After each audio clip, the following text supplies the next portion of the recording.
Welcome, everybody, to the second episode of our chat about aging in your community. This is a local podcast, but the issues that we address with our guests really do cover national concerns, national issues related to aging with dignity.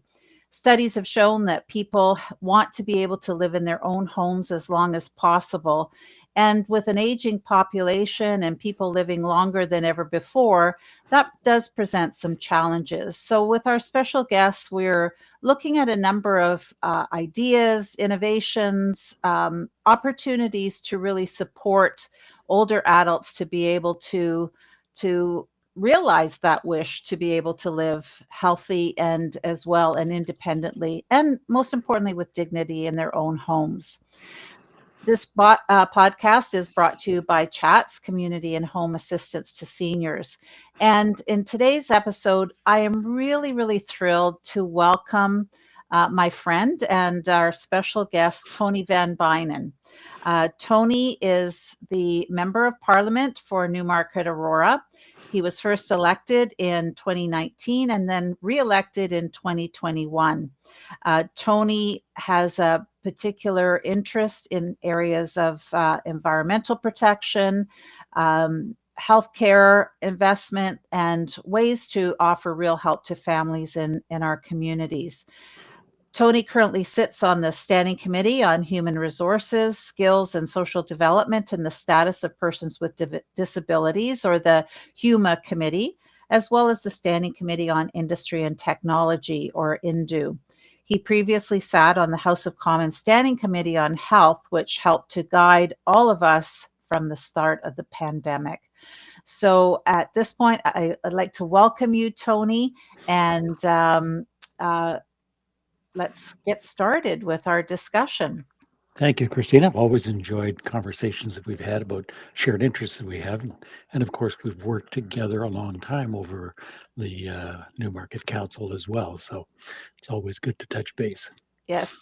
And of course, I didn't mention, but should mention here that you were Mayor of Newmarket for a number of years and also served on council in different capacities before that. So certainly your political background is long and varied, but it's really interesting to see that you've been able to pursue particular priorities of your own. Can you tell us a little bit about those priorities? Well, Christina, I guess it goes back to when I was a younger, much younger individual, when our farmhouse burned down, and there were 15 kids that needed a place to stay, and the neighbors all pitched in and said, until we find a solution, 2 kids can stay here, 2 kids can stay here. It gave me a real sense of community and how important it is for us to look out for our neighbor. And that's something that stayed with me for almost 74 years. But it's one of the things that I think is key when we're in municipal politics and federal politics, in order that we can find a way to make sure that life is better for others. So my priorities are a little bit like what the Boy Scouts say is leave the campsite in better shape than when you arrived. And so the experience that I've had with the HESA or the Health Committee, HUMA or INDU, have all kind of worked together. And it's helping us make sure that we prioritize important things. And housing or aging in place certainly has to be one of those things. Celebrating the 24th anniversary of my 50th birthday, I can understand the priority that it is for people who are aging, and many people do prefer to age in place, and that's a project that we've had some conversations about. Yeah, certainly over the last year, we have really started to look into the whole model around supporting NORCs. It sounds like some kind of alien term, but NORC stands for Naturally Occurring Retirement Communities. Can you tell us a little bit about your involvement or how your interest in NORCs and looking at ways that we could support NORC buildings or the people who live in those NORC buildings. Okay. We've got some really prime examples in Newmarket, specifically 2040 William Row, where there is a geographic area where seniors tend to choose to live simply because there's other seniors like me there. And much of my interest in NORCs has developed out of my conversations with you and what Chat's intentions are. I'm really proud that Minister Seamus O'Regan, the Minister of Seniors, was able to come down and have a conversation with you and have a conversation with the group of seniors in one of the areas that probably would be a good candidate for NORCs. And also following up with the parliamentary secretary for seniors, and that was Terry Sheehan when he was at your AGM. I think there are some really good examples about how we can deliver this community care that we talked about in environments like that through the concept of NORCs, which is primarily based on people looking after people in your neighborhood, not necessarily only in your building, but in your neighborhood. And one of the simplest examples that I've seen and heard that really intrigued me, because government can't do everything, was in one building where, when you're at a hotel, you hang up a do not disturb sign. And when people go to bed, the understanding is that they all put out their sign, not do not disturb. But at 8 or 9 o'clock in the morning, someone in the building goes around and looks at any of those signs that haven't been taken in, because the intent is to take them in when you wake up, and then knocking on the door saying, "Are you okay?" It's things like that you can't program into a computer. It's things like that you can't organize through the bureaucracy, but it's things that can happen as a result of people having a sense of community around them. So those are great examples.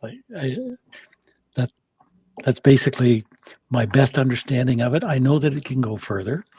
It should go to the point where there's a place, and most of these buildings do have a place where people can go, and arranging with, say, the paramedics or nurses or dentists, where, let's say, in 1 day a week, we know that there's going to be a nurse here. So if you're not feeling well, that they can identify what kind of condition, not necessarily treat you there, but have some preventive maintenance and recognize some of the symptoms that either you or I might not notice.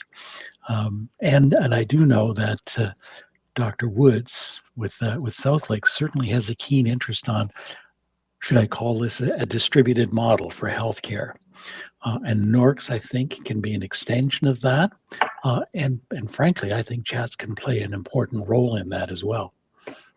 Yeah, that's a good point. Chats has been providing assisted living services to over 500 clients throughout the region, York region, that and South Simcoe that we serve, and it's been a very effective model in providing the kind of support that people need, just both scheduled and unscheduled visits, where personal support workers will go in, help them with meal preparation, medication management to make sure that they're taking their medication at the right time and the right doses, and light housekeeping, and just really a safety check. And I think that safety check enables people to feel the comfort that somebody is looking out for them and will check in with them. The NORC models, of course, are much more extensive, and there's several different models. There's not just one way of serving those NORC communities, but essentially looking at ways in which they provide that safety check. Some NORC models offer navigation services to help connect people who need supports, their wraparound supports in healthcare or social care. Some provide social activity engagement. And that's one that we heard loud and clear in that meeting with the minister. As you recall, the clients were talking about the importance of just having some social engagement. It's so easy, as we know, to lock the door or close the door on your apartment and not feel that there's any opportunity to really be socially engaged. As so many older adults really feel quite lonely. Mhm. And I know that in the UK, for example, they actually established a ministry for loneliness to Mhm. combat Yep. Yep. that situation. Is that the kind of thing that the HUMA committee would have looked at or discussed at all? We looked at a couple of models. One was around the intergenerational volunteerism.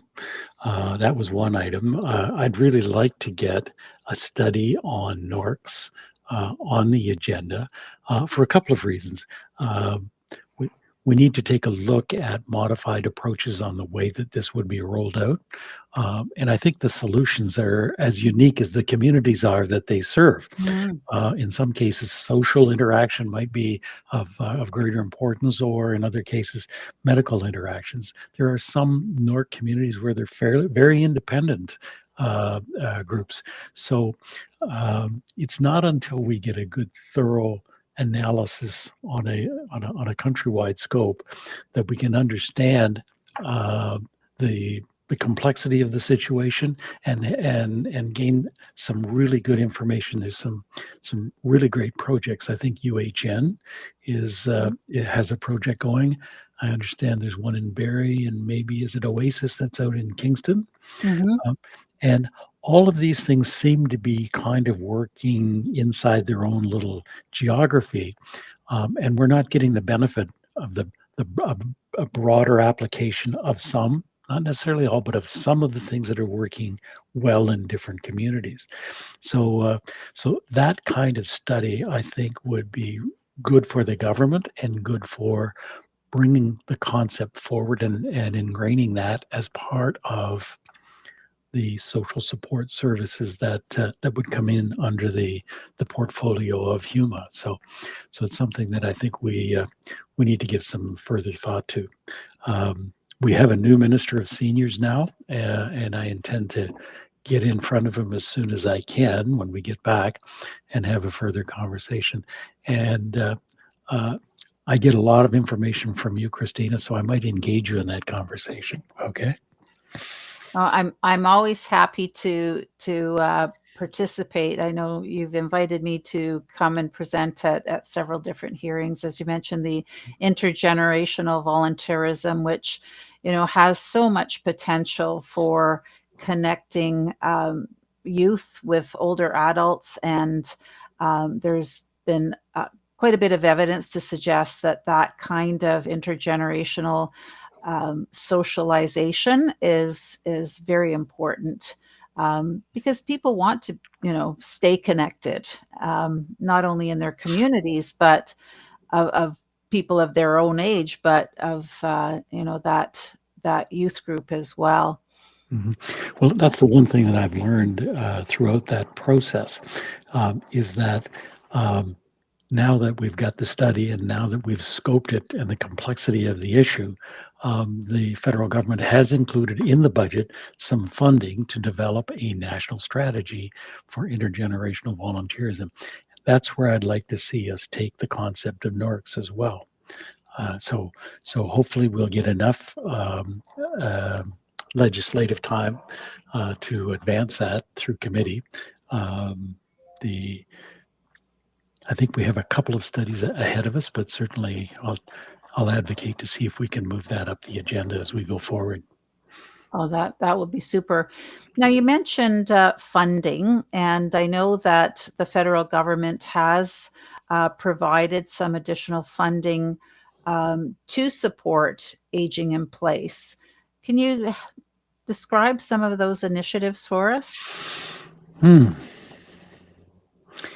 Specific initiatives that are here in Newmarket-Aurora. What comes to mind is the New Horizons programs where there's funding provided for specific initiatives that not necessarily just engage, but are initiated by seniors.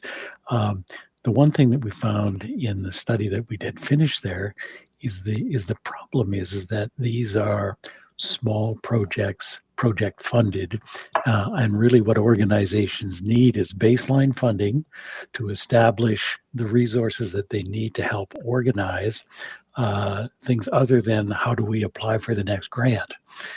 So those are the challenges that we need to learn to get around. So while we do have project funding or episodal funding, we need to take a look at the requirements for baseline funding as well. So that's an area that still needs to be explored further. Needs to have a conversation. And what's the criteria? How do we determine what type of baseline funding would be effective for different models? So those are the things that still need some work. Mm-hmm. Yeah. CHATS has been very active in advocating at a provincial level for increased investment in community supports, the kinds of programs that enable older adults to be able to continue to stay in their own homes and thrive and participate in their communities and most importantly live in their own communities as long as possible. And it's been a big challenge. And one of the things, of course, that we recognize is that for many older adults, their ability to continue to live at home is if they have a family caregiver. Not necessarily somebody who lives with them, but somebody who can help support them in navigating healthcare, navigating social supports, and so forth.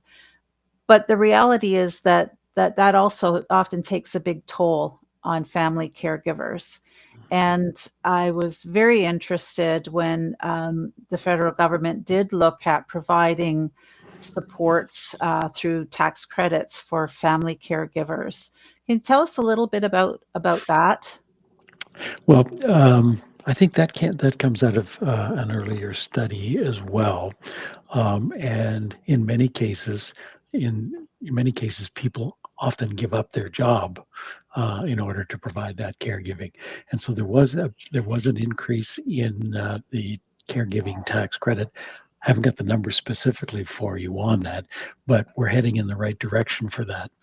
Interestingly enough, I had a conversation with a doctor yesterday who suggested that 3 generations from now, the average age would be 120.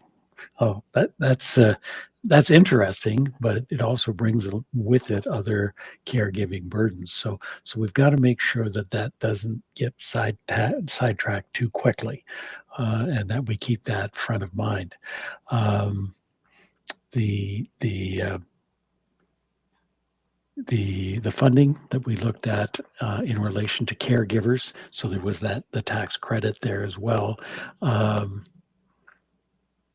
And I don't know whether that is where people give up their full-time jobs or not. So that I'd need to have a better understanding of that to give you a more full explanation.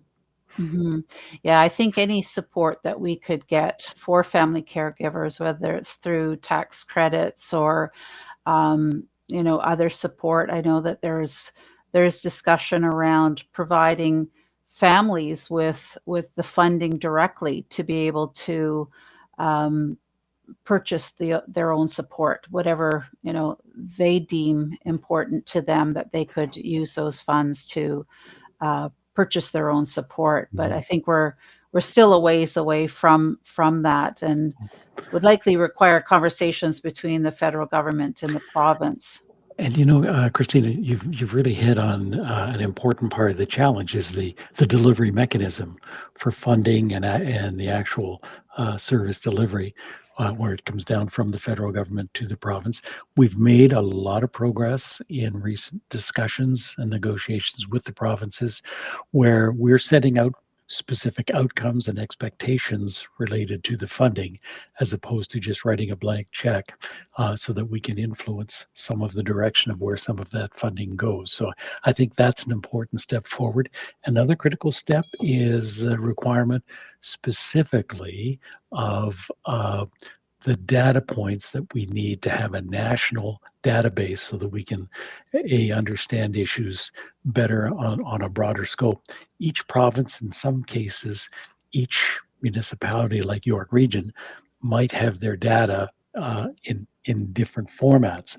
That was the one thing that we learned in HESA, or the Health Committee, is that if we'd had better data points across Canada, we would have been able to better respond to the crisis as it was evolving, and have better geophysical data so that we know where our priorities should be. Example with that is marginalized neighborhoods where there was crowding in family units, and the germs of the disease spread quicker there, or families that just simply couldn't afford not to go to work and worked in crowded areas. That kind of data is critically important. That was in response to a crisis where we found out we weren't ready. So what we need to do now is to make sure that we build the data that allows us to be proactive and allows us to be more flexible. And it goes back to different units will need different solutions, and it's not until we see that that we can go forward with an effective program. And I genuinely believe in diversifying or making sure that the flexibility is in organizations that have that pocket, so because they best know the answer. Napoleon said, "He who sits in the saddle best knows where it pinches." And so where the delivery point is, I think that's where the most effective use of our dollars can be. So that's a substantial change in the way we do things. But without challenges, there'd be no purpose for us. So I like those challenges. Mm-hmm. Now, you mentioned crisis, and one of the issues that is certainly at the top of the list in terms of social concerns and social issues is housing, and most specifically, the lack of housing that's affordable. Is that something that the HUMA committee looks at, or that the federal government is addressing? Absolutely. The Ministry of Housing and CMHC is one of the committees that's within our portfolio in HUMA. Bringing that back down to the local level, though, Christina, both you and I have been involved in two projects that I think are quite remarkable in the way that it's ahead of the curve. The first one is Deerfield, where the municipality, the town, the region, and the federal government all agreed on their role in providing housing on the Deerfield project. And one was a commitment coming back from the developer to accommodate, I think it's 20% of the units that are created under the affordable housing program with the region. And the federal government provided the construction financing in a big part of that. So there was something that we didn't have to give anything away because the construction financing was repaid out of the project. The town and the region deferred the funding that was required at the initial stages, and that enabled them to negotiate the affordable housing units that were available. So it's those kind of partnerships that really work. Another example of what's really worked well in our riding is the redwood on Yonge, and it wasn't until the GST HST was taken off the input costs that project again became viable, and now it's we see one big crane on Yonge Street if my memory serves me correctly, there may be up to about 600 rental units that would be going up there. And I think Deerfield has supplied about that amount as well. But it's good to see that there's some more construction going up near the hospital. So it's a Team Canada approach. It has to be federal, provincial, and local. And I wish there was some way that we could build a bureaucracy that circumvented Mhm. the uh, the politics. Yeah, Yeah. yeah. Yeah. Speaking of politics, it's often said Mm. that, politicians do pay attention to seniors, particularly during election time, because seniors vote. What are some of the issues that you are hearing from seniors in your constituency? Well, most recently, it was the changes in the Canada Pension Plan and the increase in OAS, but a similar offsetting impact on GIS. And the challenge with this is the individuals that we're hearing from are individuals that qualify for all three programs, which means that they're in the lower income level, and then the adjustments to the GIS has to some extent set off the improvements that the OAS and the CPP has done. So it boils down to money, right? And it boils down to having a livable income. There's an awful lot of social activity that's critically important. It's good to see that both Newmarket and Aurora have very active seniors centers and organizations. But I think what's important is finding ways to spread it beyond that. And it goes back to that loneliness cycle that Britain has identified.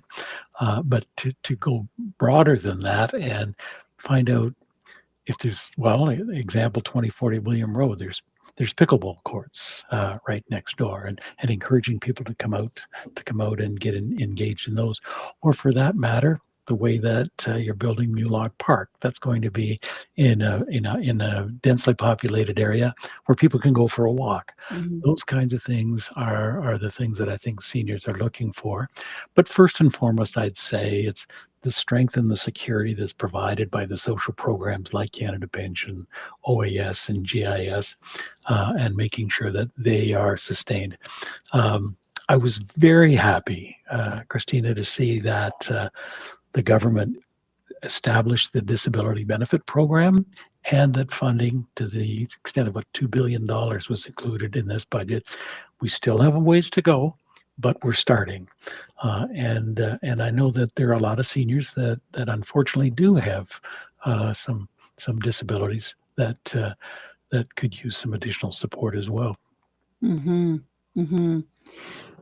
We often identify a number of different sources of information to help people navigate through the services that are available to them. If you were to offer some advice to older adults in the community in terms of what they could come to you for, to your office, and I know you've got a great staff who are very, very helpful. What would you recommend to people in terms of how to use your office as a resource? First and foremost, we have a very informative website, just vanbynen.ca. And if the information you're looking for isn't readily available there, there's a form that you can input that talks about what the issue is, and that shows up in our office the next day. The sad, sorry truth that we're facing today is that we can only operate our office by appointment. But the phone still works, so please feel free to leave a message. Let us know what the issue is.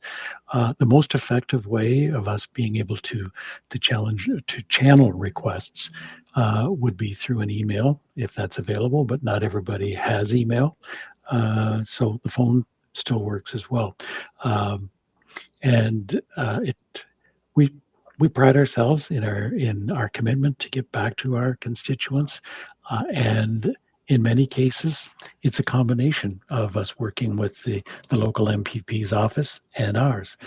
So that's probably the opening gate, and then we're more than happy to channel people to information. Organizations like yourself, there's organizations also like the Welcome Center and the senior centers. A lot of those have a lot of good information, and let's not overlook our libraries. They're good Mhm. sources of information as well. Absolutely, yes. Yeah. Mhm. So Mhm. our time actually is going to be up relatively soon, and I did want to get back to this idea of the naturally occurring retirement communities, and looking at how do we get this jump started in our community. Well, first and foremost, I'd like to get the minister out, the new minister, to take a look at this. And the good news is my alternate committee, which is INDU, or the industry committee, also has the ISED, which is innovation and technology.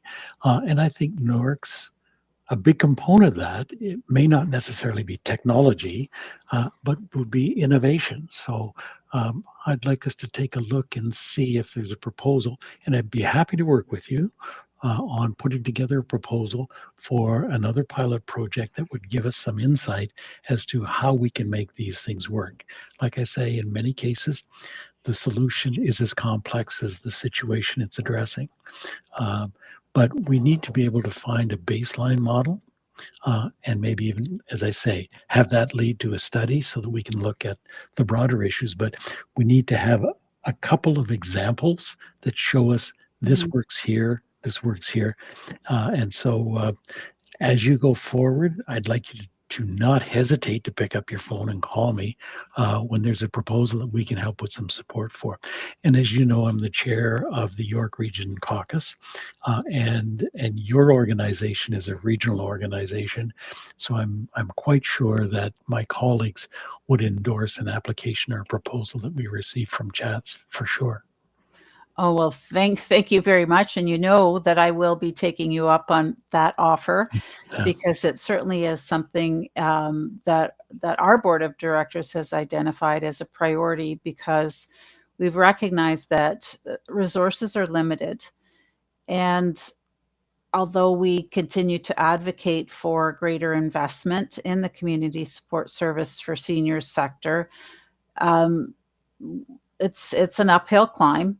So if we can work within existing buildings, within existing NORC sites, and really start to mobilize the people who live there, Mhm. and work with them to identify what the needs are in the building. But if there are additional areas that we could bring in some support, Mhm. that's also very important to really being able to build something that makes sense and meets the needs that are identified by the people who live in that community. Yeah. So, Yeah, uh, I think back on the conversations that we had with yourself, with York Region, representatives from South Lake.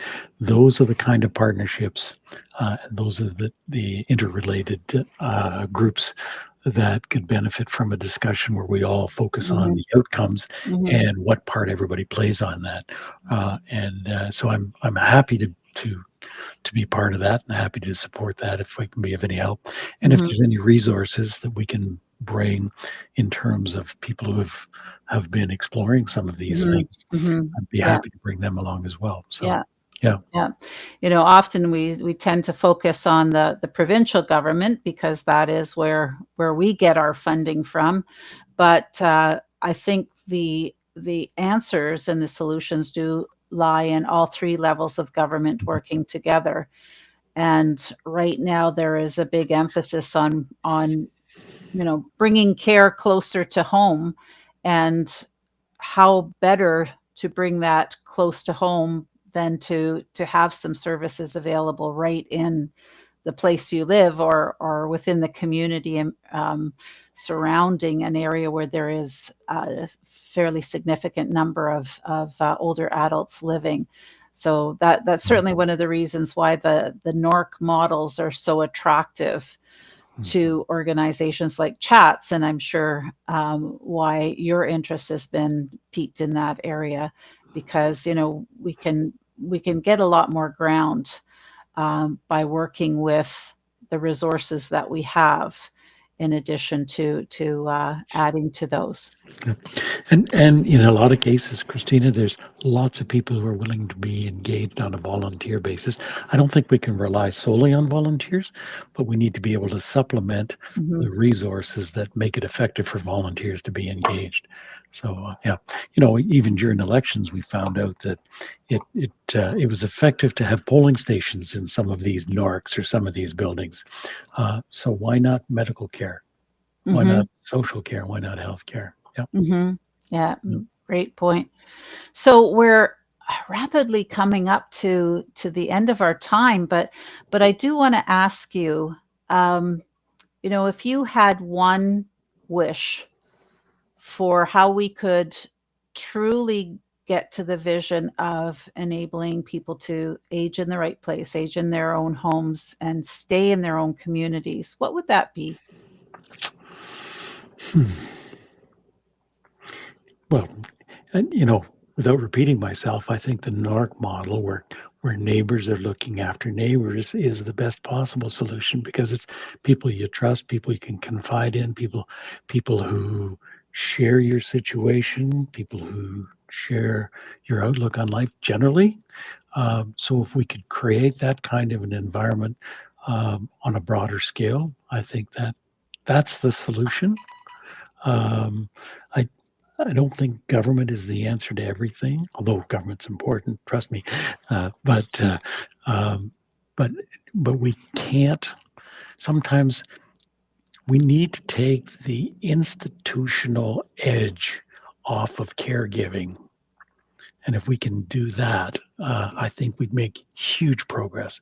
And you do that with somebody knocking on your door saying, "Are you okay?" And we do that by going downstairs knowing that there's a nurse there or a paramedic that says, "You know what, Tony, you're losing hair."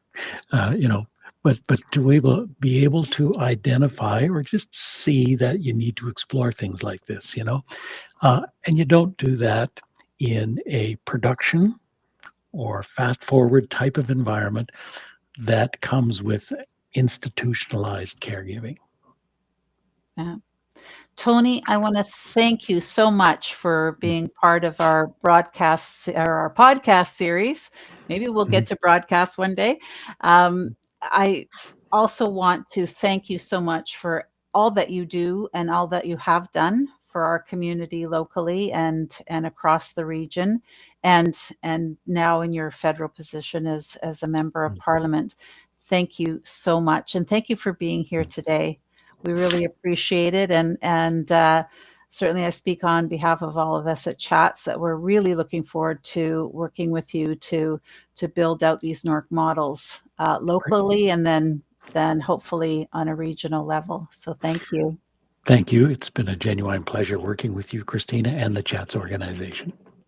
Thank you. So we've spent the last half hour or so talking to Member of Parliament for Newmarket-Aurora, Tony Van Bynen. I want to thank you all for joining in to our chat about aging in your community and the different issues that affect us as we continue to want to age with grace and dignity and be able to stay in our own communities and continue to contribute to those communities.